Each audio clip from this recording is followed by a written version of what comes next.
Good morning, all of you. I am Meeta Sharma from Yale Public School, Bikaner, your Hindi teacher. बेटा आज हम कक्षा 8वीं उन्मेष की पाठ्य पुस्तिका का पाठ 5 मैं पढ़ नहीं सका इसका एनिमेटेड वीडियो देखेंगे। साथ में ही प्रश्न उत्तर की पीडीएफ और हिंदी व्याकरण के प्रश्न भी करेंगे। बेटा एनिमेटेड वीडियो देखने से पहले आपको बताना चाहती हूँ कि कल हमने इस चैप्टर को अच्छे से रीड किया था अपनी क्लास में और इस चैप्टर के भावार्थ को भी समझ लिया था। एनिमेटेड वीडियो दिखाने का उद्देश्य है ताकि हम इस चैप्टर का वापस से रिवीजन करके इसका अर्थ ग्रहण कर सकें। तो आइए देखते हैं एनिमेटेड वीडियो।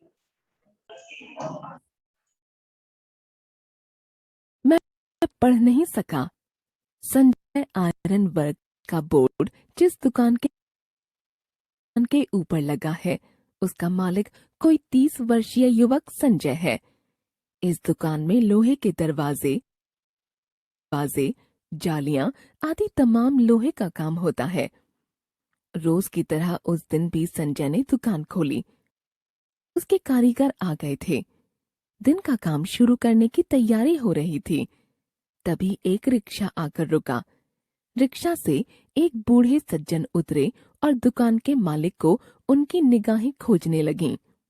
संजय एक कारीगर को कुछ काम समझा रहा था। उसने वहीं से आवाज दी, बैठिए बाबूजी।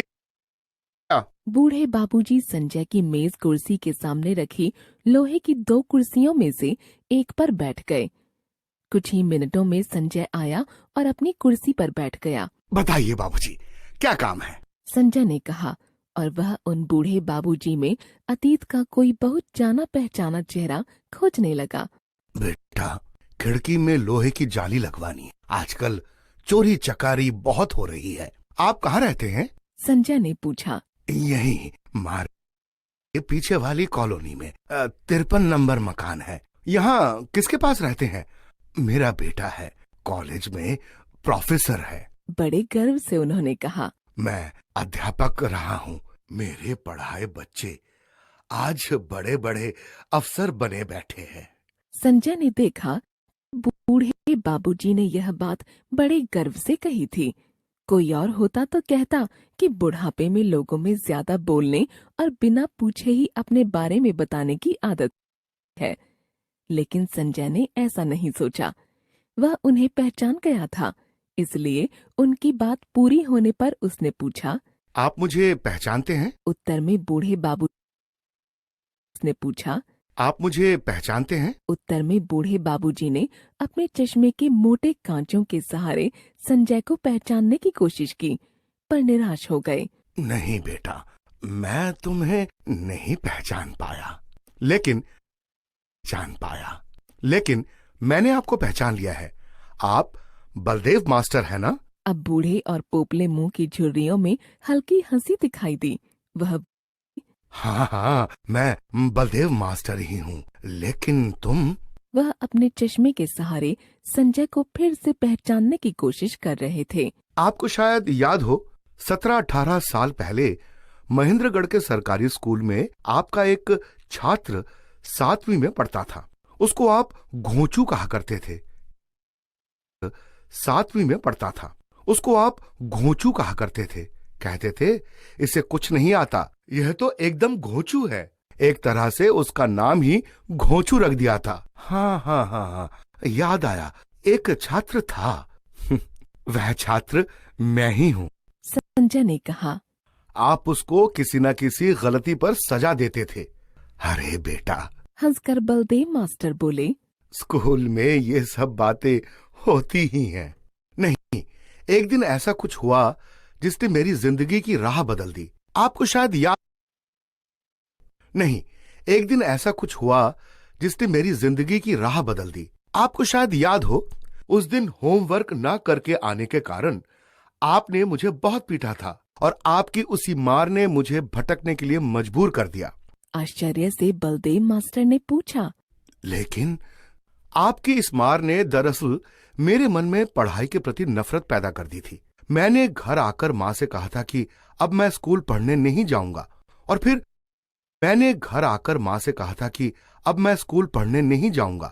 फिर माँ के लाख समझाने के बावजूद मैं स्कूल नहीं गया। संजय एक क्षण को रुका, फिर बोला, सर, आप तो जानते थे कि मेरे पिता चौकीदार थे और एक दिन डाकुओं से मुकाबला करते हुए वह शहीद हो गए थे। तब मैं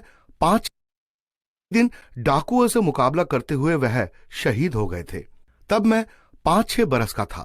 फिर यह भी आपको याद होगा कि मेरी माँ मुझे आपके पास लेकर आई थी स्कूल में दाखिला कराने के लिए। हाँ हाँ, याद है। बलदेव मास्टर ने कहा। तो यह याद है। बलदेव मास्टर ने कहा। तो यह भी याद होगा कि मेरी माँ ने आपको सारी मजबूरी बताकर कहा था कि यही लड़का अब मेरा सहारा है, यही मेरी जिंदगी में रोशनी करेगा। पढ़ लिख कर कुछ बन जाएगा तो जिंदगी आराम से कट जाएगी। और आप खुश हुए थे कि एक गरीब विधवा अपने बच्चे को पढ़ाना चाहती है। हाँ, बस इतना ही कहा बलदेव मास्टर ने, लेकिन संजय कहता जा रहा था। उसके बाद मैं आपकी नजरों में घोंचू बन गया, क्योंकि और बच्चों के माता पिता घर पर उनकी पढ़ाई में मदद करते थे, उनका होमवर्क करा देते थे। पर मुझे कौन पढ़ाता, कौन होमवर्क कराता? मेरी निरक्षर माँ। मैं पूरी कोशिश करता दोस्तों से पूछकर किसी तरह क्लास का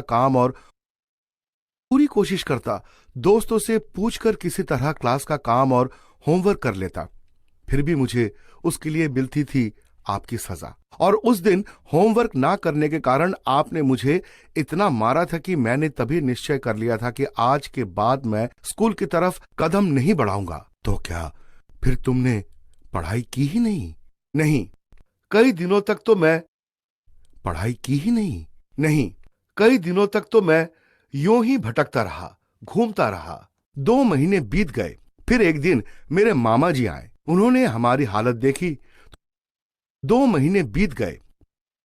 अपने साथ सुजानगढ़ ले गए। मामा भी इतने संपन्न नहीं थे कि हमारी परवरिश करते, लेकिन उन्होंने रहने को छत और अपना साया हमें दिया था, वही बहुत था।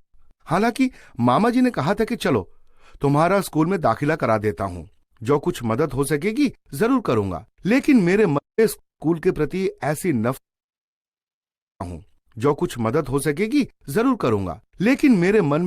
प्रति ऐसी नफरत जाग चुकी थी कि मैंने मामा जी से पढ़ाई करने के लिए साफ मना कर दिया। न जाने क्यों मुझे यही लगता कि स्कूल में पढ़ाई करने का मतलब है मास्टर साहब की मार खाना। लेकिन पूछा तो होता। बलदेव मास्टर ने धीमी आवाज में कहा। आपके पास कैसे आता? आपके भाई ने ही तो मुझे वह फैसला लेने के लिए मजबूर किया था। बाद में सोचता रहा कि अगर मैं उस दिन के बाद स्कूल नहीं गया और पूरे 2 महीने तक स्कूल नहीं गया, तो क्या एक दिन भी आपने सोचा कि घोंचू का क्या हुआ? स्कूल क्यों नहीं आ रहा है? कहीं बीमार तो नहीं है? मेरे किसी सहपाठी को ही भेजकर मेरी खबर पूछवा ली होती। मैं तो बालक था, पर आप तो अध्यापक थे। मेरी माँ और मेरे हालात को आप जानते थे, लेकिन मैं तो आपकी नजरों में घोंचू था। तब भला आपको मेरी इसे पूछा। क्या करता? मामा जी के कहने समझाने के बावजूद मैंने पढ़ाई करने के बजाय दुकानों में नौकरी शुरू कर दी। माँ भी आसपास के घरों में काम करने लगी थी, ताकि हम मामा जी पर बोझ न बने। जिंदगी घिसट घिसट कर चलती रही। माँ धीरे धीरे कमजोर होती गई, बीमार रहने लगी और एक दिन वह भी चल बसी।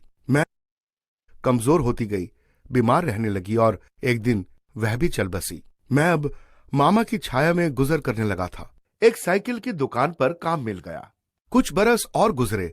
फिर एक भले इंसान ने मुझे एक लोहे के कारखाने में नौकरी पर लगवा दिया। वहां मैंने काम सीखा भी और कुछ पूंजी भी जोड़ी। फिर एक भले आदमी ने बताया कि यहाँ श्यामगंज में लोहे की दुकान की गुंजाइश है, काम शुरू करो तो चल निकलेगा। बस मैं श्यामगंज आ गया। यहाँ स्कूल की इमारत बन रही थी, उसमें लोहे के काम का ठेका मुझे मिल गया। मुझे लगा कि मैं स्कूल में तो न पढ़ सका, लेकिन उसकी इमारत बनने में मेरी मेहनत काम आएगी। यही क्या कम संतोष कि मैं स्कूल में तो न पढ़ सका, लेकिन उसकी इमारत बनने में मेरी मेहनत काम आएगी। यही क्या कम संतोष की बात है? इस स्कूल में जो विद्यार्थी पढ़ेंगे वो तो कम से कम मुझसे अच्छे ही बनकर निकलेंगे। क्या बाद में भी तुम्हारे मन में पढ़ने की इच्छा नहीं जागी? बलदेव मास्टर ने पूछा। नहीं, पढ़ाई से तो मन उचट गया था, क्योंकि आपकी उस दिन की मार ने दिल पर ऐसी खरोच डाली थी कि उसकी टीस मुझे पढ़ने से बराबर दूर करती रही। काश आपने उस दिन मारा ना होता, तो आज आप जिन विद्यार्थियों का जिक्र गर्व से करते हैं, उनमें से एक मैं भी होता। फिर गहरी ठंडी सांस लेकर संजय बोला। खैर, छोड़िए इन पुरानी बातों को, बताइए क्या काम करना है। संजय ने देखा कि बलदेव मास्टर के गले में आवाज जैसे अटक गई है और चश्मे के मोटे कांचों के पीछे आंसू बह रहे हैं।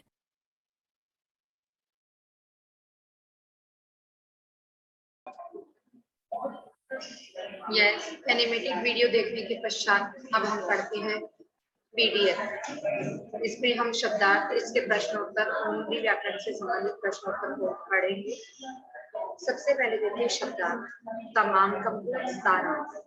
अति, बीता हुआ। अति, बीता हुआ। गर्व, अभिमान। गर्व, अभिमान। विधवा, जिसकी पति की मृत्यु हो गई हो। संपन्न, धनवान। परवरिश, पालन पोषण करना। सहपाठी, एक ही कक्षा में पढ़ने वाला। गुंजाइश, स्थान या जगह। जिक्र, चर्चा। मौखिक प्रश्न। संजय की दुकान का क्या नाम था? संजय की दुकान का नाम संजय आयरन वर्क्स था। संजय की दुकान पर फोन आया था। संजय की दुकान पर एक बूढ़े सज्जन आए थे जिनका नाम बलदेव मास्टर था। संजय का आगंतुक से क्या संबंध था? सज्जन का आगंतुक से गुरु शिष्य का था। क्या था? संबंध था। जब संजय 7वीं कक्षा में था तब वे उसके अध्यापक थे। लघु प्रश्नों का देखें। संजय क्या काम करता था? संजय की लोहे के सामान की दुकान थी। इस दुकान में लोहे के सामान जैसे दरवाजे, जालियां आदि तमाम लोहे का काम होता था। संजय का नाम गोचू किसने व क्यों रखा? संजय का नाम गोचू बलदेव मास्टर ने रखा था क्योंकि संजय पढ़ाई नहीं करता था। संजय के पिता क्या करते थे? संजय के पिता चौकीदार थे और एक दिन डाकुओं से मुकाबला करते हुए शहीद हो गए। संजय के पिता चौकीदार थे और एक दिन डाकुओं से मुकाबला करते हुए शहीद हो गए। संक्षिप्त प्रश्नोत्तर। संजय के विद्यार्थी काल में उसकी पारिवारिक तथा आर्थिक दशा कैसी थी? संजय के विद्यार्थी काल में उसकी पारिवारिक तथा आर्थिक दशा कैसी थी? संजय एक निर्धन परिवार का लड़का था। निर्धन यानी गरीब। संजय एक गरीब परिवार का लड़का था। उसके पिता एक चौकीदार थे जो डाकुओं से लड़ते हुए मारे गए। माँ किसी तरह गुजारा करती थी पर संजय को पढ़ा लिखा कर कुछ बनाना चाहती थी, इसलिए उसका दाखिला स्कूल में करा दिया। इसलिए उसका दाखिला कहाँ कराया था? स्कूल में, ताकि वो पढ़ लिख सके। लेकिन उसकी माँ निरक्षर थी और उसकी शिक्षा की तरफ ध्यान देने वाला कोई नहीं था। तो उसके पारिवारिक स्थिति उन्होंने बताई है कि वो एक निर्धन परिवार का लड़का था। उसके पिता चौकीदार थे जो कि डाकुओं से लड़ते हुए मारे गए। माँ है वो किसी तरीके से अपने परिवार का पालन पोषण गुजर बसर करती थी, लेकिन फिर भी वह अपने बेटे को पढ़ा लिखा कर कुछ बनाना चाहती थी। इसी वजह से उसने अपने बेटे का दाखिला स्कूल में कराया। लेकिन उसकी माँ थी वो अनपढ़ थी, निरक्षर यानी जिसको अक्षरों का ज्ञान न हो। तो उसकी माँ निरक्षर थी, इसलिए उसकी शिक्षा की तरफ ध्यान देने वाला कोई नहीं था। पढ़ाई छोड़ने के बाद उसने क्या किया? पढ़ाई छोड़ने के बाद संजय स्कूल नहीं गया, वह इधर उधर भटकता रहा। उसकी निर्धनता देखकर उसके मामा जी उसे अपने साथ ले गए। उसके मामा जी ने स्कूल जाने के लिए भी बहुत समझाया पर वह स्कूल नहीं गया। वो छोटी छोटी नौकरियां करने लगा। फिर एक साइकिल की दुकान पर काम करने लगा। फिर एक लोहे के कारखाने में नौकरी की। कुछ पूंजी एकत्रित की। फिर श्यामगंज में एक स्कूल के काम का ठेका उसे मिल गया। ये पढ़ाई छोड़ने के बाद उसने किया। पिटाई करने के अलावा संजय को मास्टर बलदेव से वो क्या शिकायत थी? संजय को मास्टर बलदेव से यह शिकायत थी कि जब वह 2 महीने तक विद्यालय नहीं आया तो मास्टर जी ने उसे बुलाया क्यों नहीं? उसका कहना था कि चलो मास्टर जी ने मेरी पिटाई कर दी, लेकिन जब मैं स्कूल नहीं आया तो मास्टर जी को चाहिए था कि वो किसी न किसी माध्यम से ये पता लगा कि मैं स्कूल क्यों नहीं आया। उनका कहना था कि मास्टर जी ने तो सिर्फ मुझे गोचू समझकर छोड़ दिया। वह तो बच्चा था पर मास्टर जी तो समझदार थे। उसके घर की हालत के बारे में मास्टर जी सब कुछ जानते थे। मास्टर जी को किसी लड़के को भेजकर उसे बुलवाना चाहिए था या फिर पता करना चाहिए था कि वह विद्यालय क्यों नहीं आ रहा। तो इस तरीके से संजय के मन में ये फील हुआ कि मतलब अध्यापक ने मेरे बारे में बिल्कुल भी नहीं सोचा। अब देखते हैं दीर्घ प्रश्न उत्तर। पिटाई के डर से संजय द्वारा पढ़ाई छोड़ने के निर्णय को आप कहाँ तक उचित समझते हैं? पिटाई के डर से संजय द्वारा पढ़ाई छोड़ने के निर्णय को हम उचित नहीं मानते। गलत है ना, क्योंकि यह फैसला संजय ने अपनी नादानी और बालपन में लिया था। उसे भविष्य की सोच समझ नहीं थी। बालपन के कारण उसमें सही व गलत की निर्णय क्षमता नहीं थी। उसे समझाने व सही सीख देने वाला कोई नहीं था।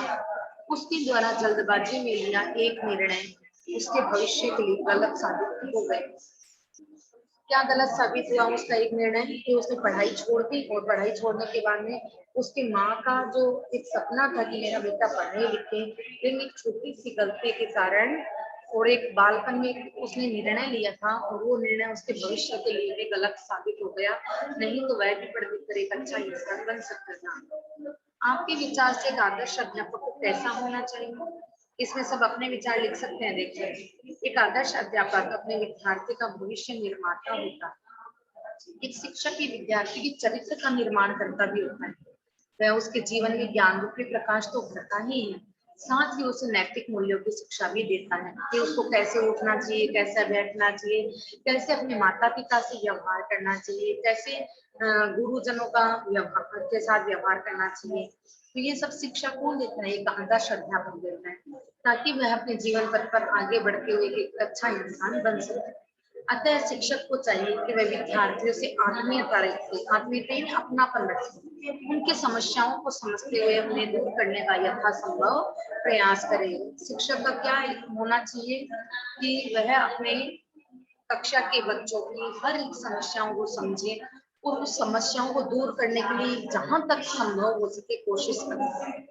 नेक्स्ट देखिए, यदि विद्यार्थी अनुशासन व नियम तोड़ते हैं तथा कार्य समय पर नहीं करते तो उन्हें क्या दंड मिलना चाहिए? यदि विद्यार्थी अनुशासन व नियम तोड़ते हैं तथा कार्य समय पर नहीं करते तो उन्हें समझाने का प्रयास करना चाहिए। इस बारे में पता लगाना चाहिए कि कारण क्या है। कारण को जानकर उसका निवारण करने का प्रयास करना चाहिए। विद्यार्थियों के मन में अपने प्रति सम्मान में विश्वास कायम करना चाहिए। अगर विद्यार्थी है वो टीचर का सम्मान करते हैं, जो टीचर उनको बहुत अच्छी लगती है, जिसका वो सम्मान करते हैं, वो उनकी कही हुई बात बिल्कुल भी नहीं टालते। अगर उनको टीचर कहती है बेटा आपको ऐसा करना है, तो बच्चे को अपने आप ही उस टीचर से आत्मीयत आता है। उसको ऐसा लगता है कि नहीं, ये टीचर हमारे लिए गलत नहीं सोच सकता, है ना। तो विद्यार्थियों के मन में अपने प्रति सम्मान और विश्वास की भावना कायम करना चाहिए। विद्यालय की छुट्टी के बाद अतिरिक्त समय देकर उनका कार्य पूर्ण कराना चाहिए तथा उन्हें अपनी गलती सुधारने के लिए समझाना भी चाहिए। देखिए, बुक से यानी मौखिक प्रश्न, ये तो अपने अभी बुक इसमें हो चुके थे पीडीएफ में। संजय की दुकान का नाम संजय आयरन वर्क्स था। संजय की दुकान पर कौन आया? संजय की दुकान पर एक बूढ़े मास्टर जी आए जिनका नाम बलदेव मास्टर था। संजय का आगंतुक से क्या संबंध था? संजय का आगंतुक से शिष्य और गुरु का संबंध था, क्योंकि आगंतुक है वो संजय के अध्यापक रह चुके थे। सही विकल्प पर निशान लगाइए। संजय बूढ़े बाबूजी को पहचान गया था क्योंकि 17 साल पहले वे संजय के अध्यापक थे। नेक्स्ट देखिए, संजय ने स्कूल जाना बंद कर दिया क्योंकि उसके अध्यापक ने उसकी पिटाई की थी। निम्नलिखित वाक्य को पढ़कर दिए गए प्रश्नों के उत्तर दीजिए। एक दिन ऐसा कुछ हुआ जिसने मेरी जिंदगी की राह बदल दी। यह कौन कह रहा है? श्रोता कौन है तथा वह क्यों आया है? यह कौन कह रहा है, यानी ये वाक्य कौन कर रहा है? यह वाक्य संजय कह रहा है। श्रोता यानी सुनने वाला कौन है? सुनने वाले बलदेव मास्टर है तथा वे वहां पर अपने खिड़की में लोहे की जाली लगाने के लिए आए थे। उस दिन ऐसा क्या हुआ कि वक्ता के जीवन की राह बदल गई। वक्ता यानी बोलने वाला, ये जो लाइन बोल रहा है, उसके जीवन में ऐसा क्या घटित हुआ कि उसके जीवन की राह बदल गई। उसके मास्टर जी, जब वो कक्षा 7वीं में था तो उसके मास्टर जी ने उसकी पिटाई करी, और उसकी पिटाई करने के बाद में उसका मन है वो स्कूल से दूर हो गया और उसने पढ़ाई छोड़ा। वक्ता के जीवन में उस घटना से क्या परिवर्तन आया? वक्ता के जीवन में उस घटना से ये परिवर्तन आया कि उसमें उसके मन में पढ़ाई के प्रति नफरत पैदा हो गई और उसने अपनी पढ़ाई को छोड़ दिया। दोबारा पलटकर उसने स्कूल की तरफ भी नहीं देखा। वक्ता की कहानी का श्रोता पर क्या प्रभाव पड़ा? श्रोता यानी सुनने वाला, वक्ता यानी बोलने वाला। अब ये लाइन कौन बोल रहे हैं? संजय। तो संजय की जब कहानी श्रोता ने सुनी तो श्रोता को अपनी गलती का एहसास हुआ और उनकी आंखों से आंसू निकल पड़े। निम्नलिखित वाक्यों को पढ़कर सही और गलत पर टिक लगाना है। संजय बाबूजी को नहीं पहचान पाया, रॉन्ग, क्योंकि वो पहचान चुका था। यस, नेक्स्ट देखिए, बाबूजी संजय को देखते ही पहचान गए थे, गलत, बाबूजी संजय को नहीं पहचान पाए थे। संजय को सब भोचू कहकर बुलाते थे, राइट। संजय ने 7वीं कक्षा पास नहीं की, राइट। संजय का लकड़ी का कारखाना था, रॉन्ग।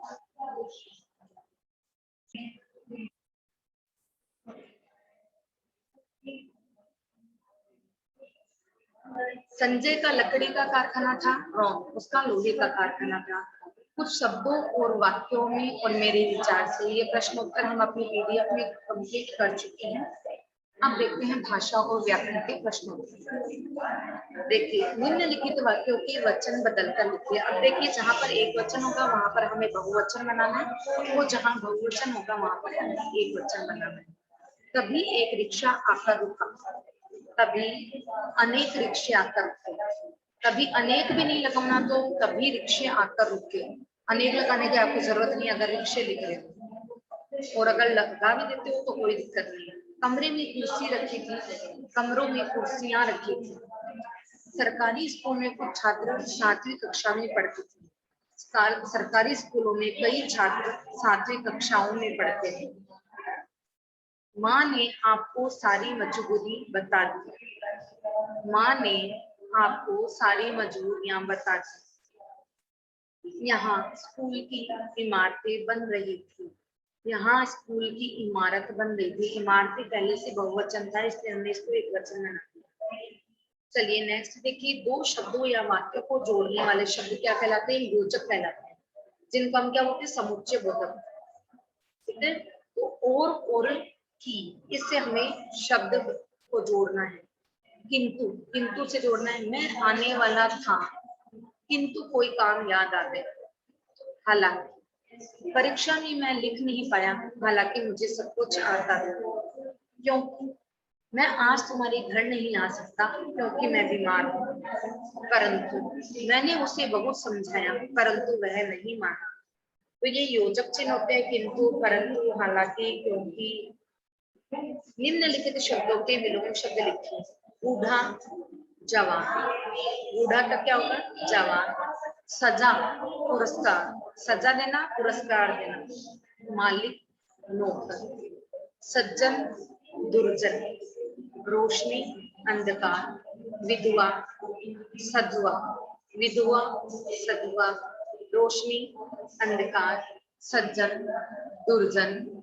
मालिक, नौकर। सजा, पुरस्कार। बूढ़ा, जवान। तो इस प्रकार हमारा चैप्टर नंबर 5 मैं पढ़ नहीं सका, यहाँ तक कंप्लीट होता है। धन्यवाद।